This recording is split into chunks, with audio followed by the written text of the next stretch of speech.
a public sector leader today, and he complained a lot about how people are determined to steal, and if you try to stop them, they may even withdraw. Oh yeah, they will break into your they want to destroy you. They will lie, they will scheme against you to get you out. Everything. Even me at UT. And nobody knew what I stood for. I mean, I will come... And this is your own company? My own company that I built from scratch. I will come and people are having lunch, take my plate and queue from the back to show them that I respect everybody. And I'm one of you. Still, some people don't like me and the way I run the company. People that are given opportunities wanted to change the culture that I had. And that's why it got worse when we became so big and we absorbed another company. But the stories they would spin around you, unbelievable. I mean, some stories that were spin around me, which pains me today, I can't even say it here because other people are involved. Wow. So we are really, really horrible unto ourselves. And it's not a problem. That's obvious. That's why we're not developing. I mean, statesmen and name it will say that we have gold, we have this, and then I said, no. We will never ever move until we change this mindset. So the most important limitation to development is the mindset. It's the mindset. If we can get a few people in leadership right, we can change. But it won't be easy. To your point, as you try to change it, come and see scheming. So which means that a real leader's job is not necessarily to excel on his own, but to build an institution that is fit for purpose, in a sense. And be ruthless about it. You know, take my favorite person, I've never met him, Kagame. Yeah. Now, he says he's taking his people from point A to point B. Well, so he has a vision. And let's say the population is about, say, 5-10 million. If they are about 100, 1,000 pulling against what he wants to do, kill them. Just like that. Because they won't let the 5 million move. You should be ruthless to say that. Okay, you're a soldier, so you can say that. No. But otherwise, what can you do? Listen, Lee Kuan Yew jailed his top ministers. That's kind of... but it's different from jailing, is different from killing. No. But, sometimes... in some countries like China, the punishment for certain types of corruption is death sentence. Complete. So they want to use that as a deterrent. Yes. You know, sanctioning is a big part of leadership. You should be able to sanction without bending, nothing. There's the rule. And if you go outside it, what's the prescribed sanction? And apply it, even if it's your father. But in Africa, it's not possible. Because there are too many, what do you call them? Jantua people. You know Jantua? No, Jantua is those who come to plead. I mean, this week, the NIMOS, the people who are fighting Galamsey, did a report and said chiefs and politicians are interfering in their work. They were actually speaking to the media. Openly, when we try and do the work, it won't go. A chief or a politician will call. And so it's frustrating. The guy was so frustrated he had to speak to the media. Yeah. He didn't cover his face. That is what it is. No, it's a fact. Yeah. So it's a bit... People are arrested for all kinds of crimes, and then you find so-called powerful people who talk to the president or talk to somebody, and therefore nothing gets done, or the system gets delayed. So you must be ruthless. Ruthless, not that you are ruthless as wicked and autocratic. Ruthless as in applying the institutions and the laws. Then I don't want to get into this controversy, but a lot of the countries we admire, you've just mentioned Kagame, Lee Kuan Yew, Singapore, South Korea, even China. The way they even elect their leaders and the length of time they have. And they don't do elections every 4 years. They don't need delegates to be paid to choose a leader. Can you imagine? You know what I'm saying? And they don't even, they have a long time to do their work. Yes. The only problem is that in Africa, when somebody wants a long time, he will not be accountable. But these guys are still accountable. They're accountable. So I don't even know whether I agree with the mindset, but part of the problem is also the system we run. Because if I have to pay people to vote for me to become their leader, how on earth am I going to discipline them? And you have to get your monies back. Very important. So the system on top of the mindset makes it difficult. The political system, right? But you can get one person in a place who can change it. But that person, if it by election, will not be elected. So let's talk about the man here. He has had 4 years of vice presidency, 4 years of presidency, 4 years of opposition. Prior to this, he was MP for another 8 years. Very prepared for this job. He hasn't had an election. He should be the guy, right? Or is the time is too short? Or the people in his party may not agree, which is which? Because he looks like the best person to do this. As a person, fantastic. We are lucky to have him as a president. But the people and the mindset of the people that he has to change, that's where the problem is. Your most trusted people that you put in charge of things, when you are not looking, the kind of thing they can do. Because especially when they've spent monies to be in the position they are, they must put the monies back. So I don't know how you're going to stop all of them. Because anybody who is in there, even all the MPs, they've spent monies. And they need to put their monies back and build a war chest for the next one. So I pity my friend, the president. He means well. I mean, like last term, you want to deliver to people. And from his pronouncements and from his own attention, involvement, and moving from place to place to ensure things happen, he means well. But you are not sure if everybody with him... I'm sure that not everybody with him will do it. Not that I'm not sure. I'm sure that a lot of people who are supposed to be with him are not carried away by the emotion and the love for the people that he has. He won't have it. Then our journey in the wilderness will be long. That is why I'm doing my bit. And putting people, right thinking people in the system. You know, even in the workplaces, if you can get some Kofi Amoabeng people to be heads of departments, that alone will help the entrepreneurs and things and the institutions. Eventually they move up. And as I said, eventually we can get some in politics, probably head of state or whatever. And I know what I built in a period of about 20 years. Yeah. It wasn't because I'm anything special, but because people said I was crazy. If you take my money, you have to pay. If my brother misbehaved, I sack him. This, that. It's a matter of being principled and disciplined to a fault. I'm looking at some of the people on your board. Yeah. This is heavy. Justice Kufu, I've interviewed a few times. Professor Tuahene Jima, who's probably the leading African scholar on innovation. Kofi Amoabeng tried to be president at some point, tech guy. Angela Chematin-Jemo, formerly IBM. Iredefa, we all know Fidelity Bank, Sam Jonah, who you said was the chapel prefect at your time. Yeah, he was my chapel prefect. I can't believe it. Is it that the chapel prefect was given to the next most eligible school prefect? Yeah. Possibly.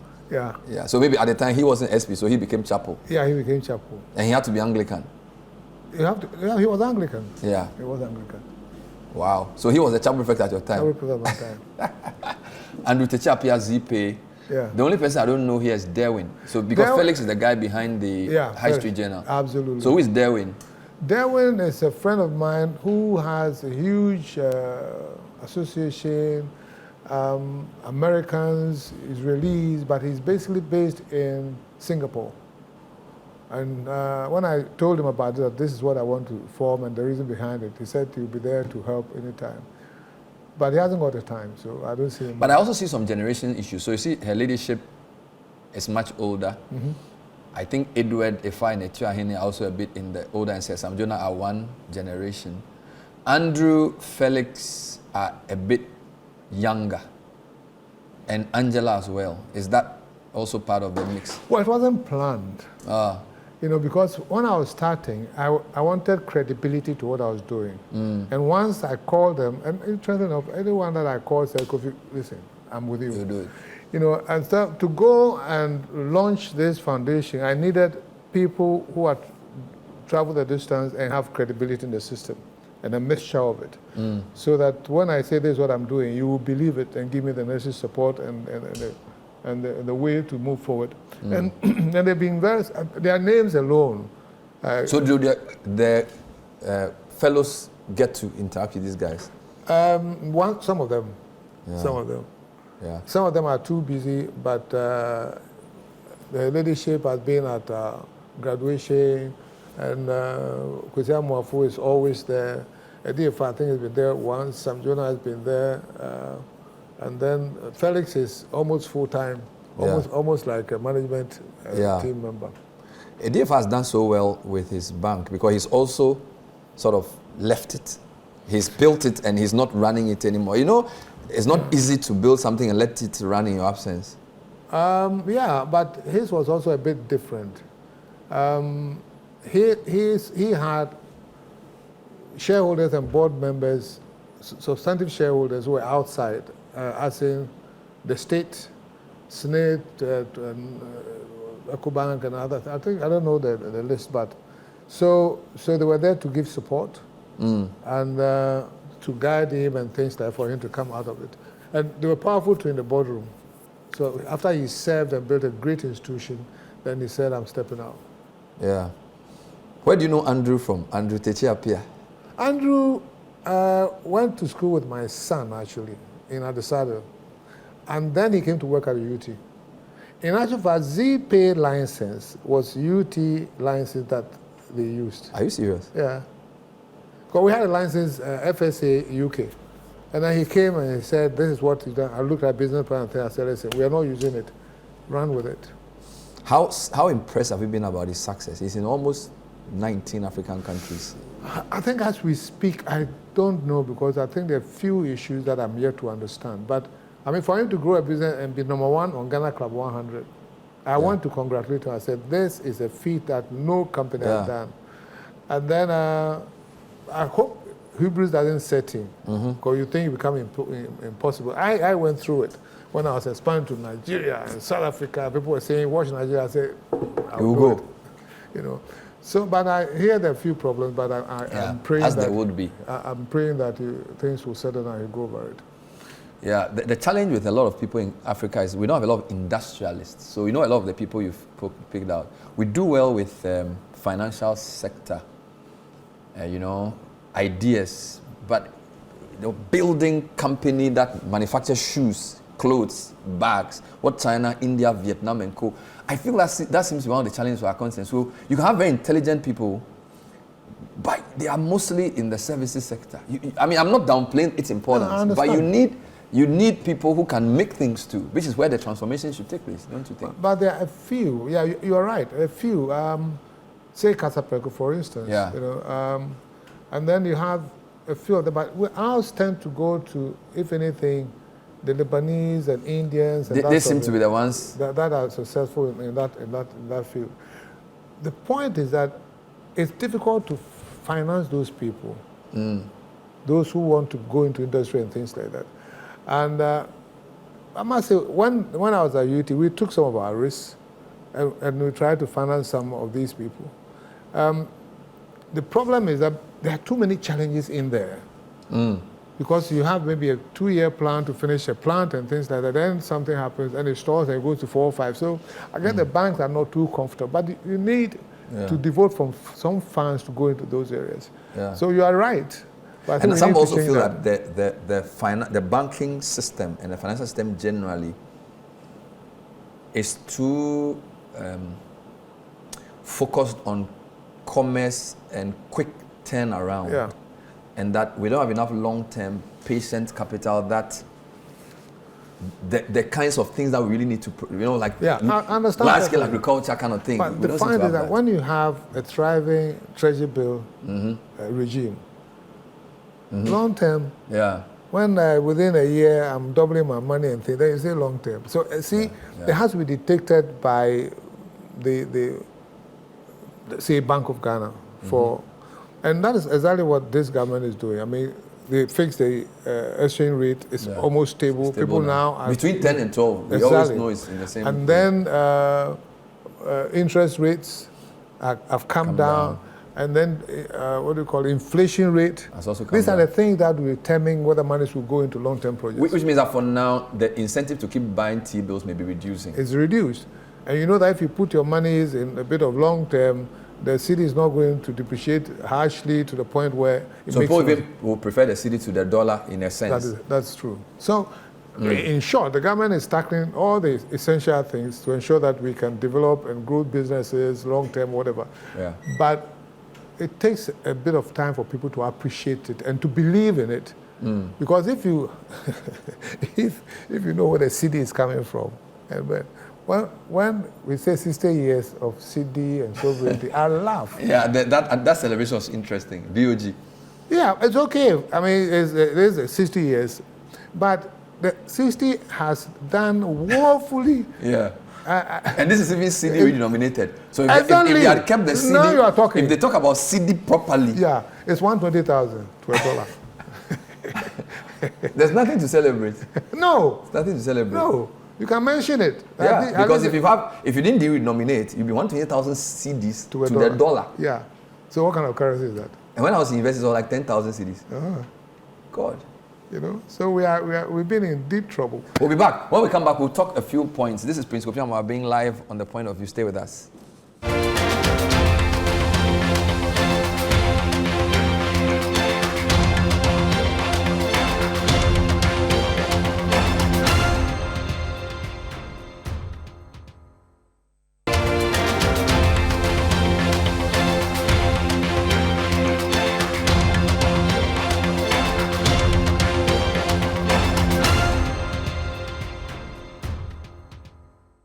We're still talking to Prince Kofi Amoabeng, founder of UT, now the curator of the P.K. Amoabeng Scholars. It's not just scholarship, it's military jungle warfareship, all laced in one. I wanted to comment on two other stories I saw where you said Mahama should create 10 Ghanaian billionaires. Somebody disagreed when this story came out and said, why don't you rather build a strong middle class? Explain what you're trying to say. Now, thank you very much. The point is, I know not only this governments come and they say they want to attend to poverty alleviation, and therefore they try to give money to artisans and people starting businesses.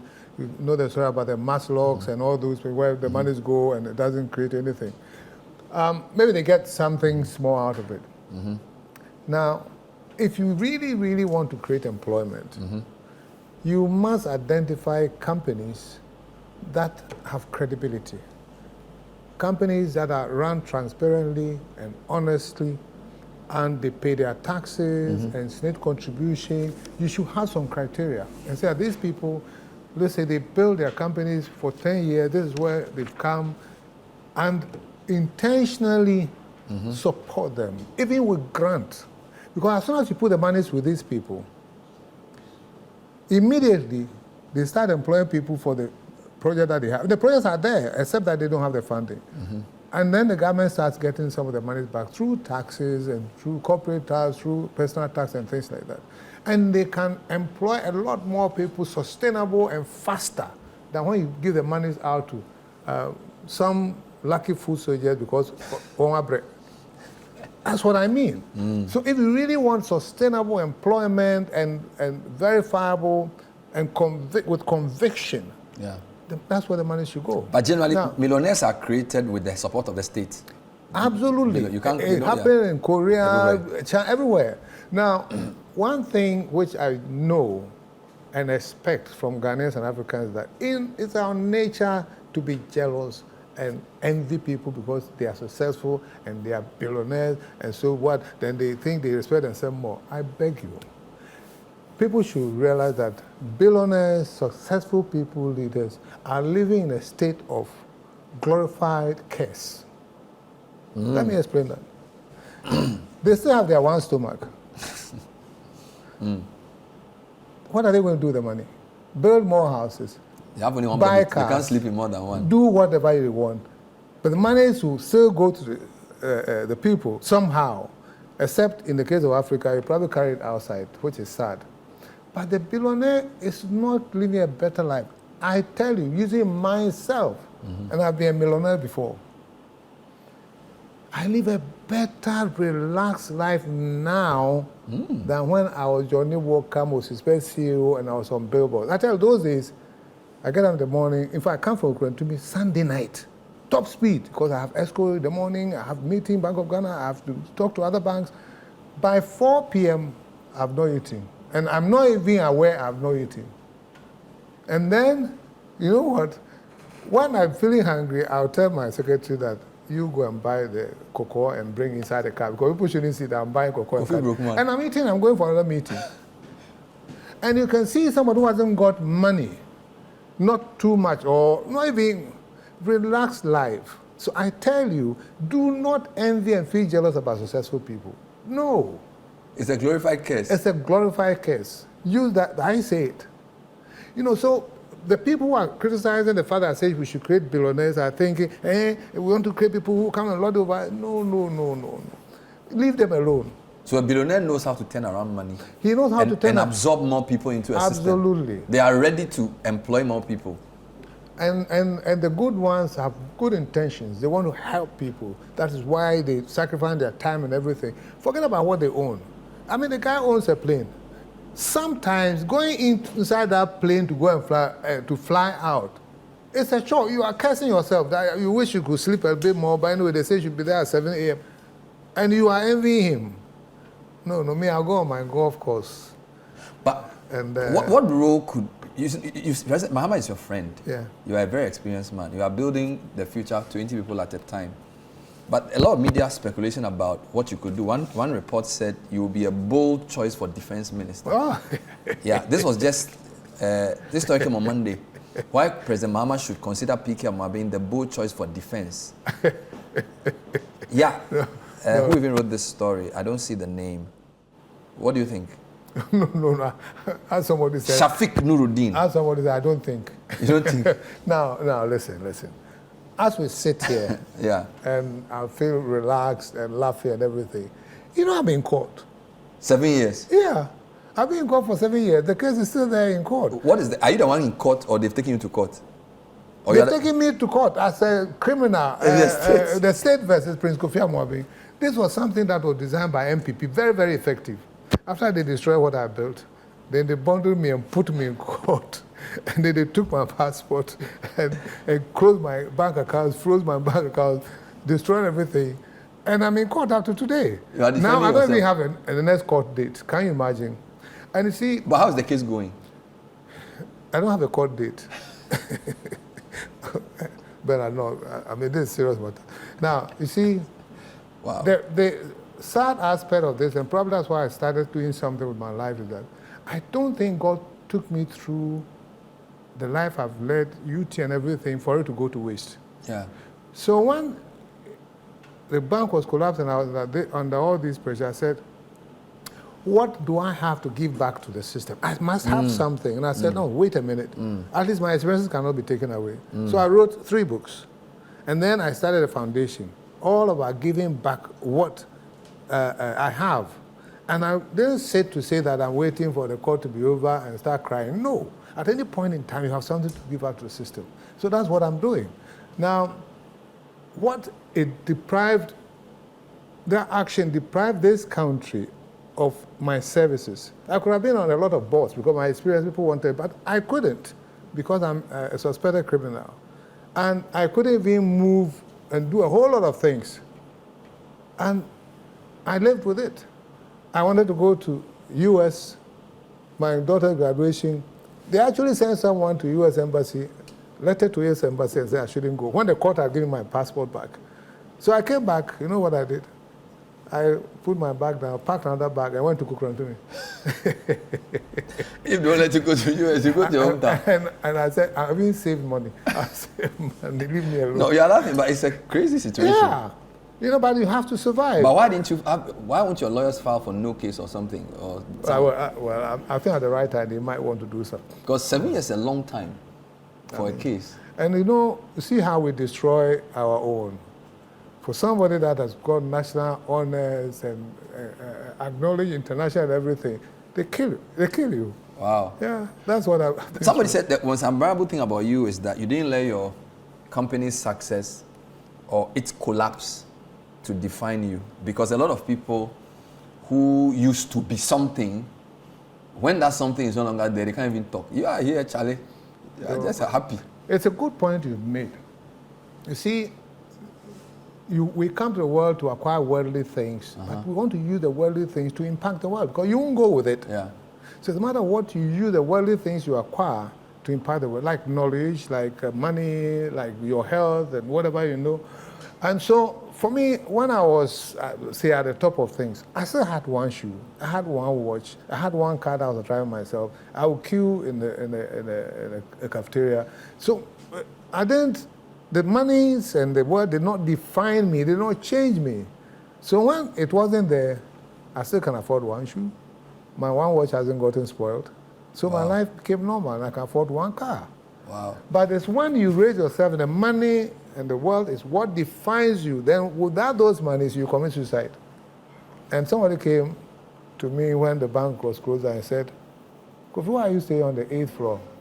And I said, why? He said, go to the ground floor. I said, do you think I will jump?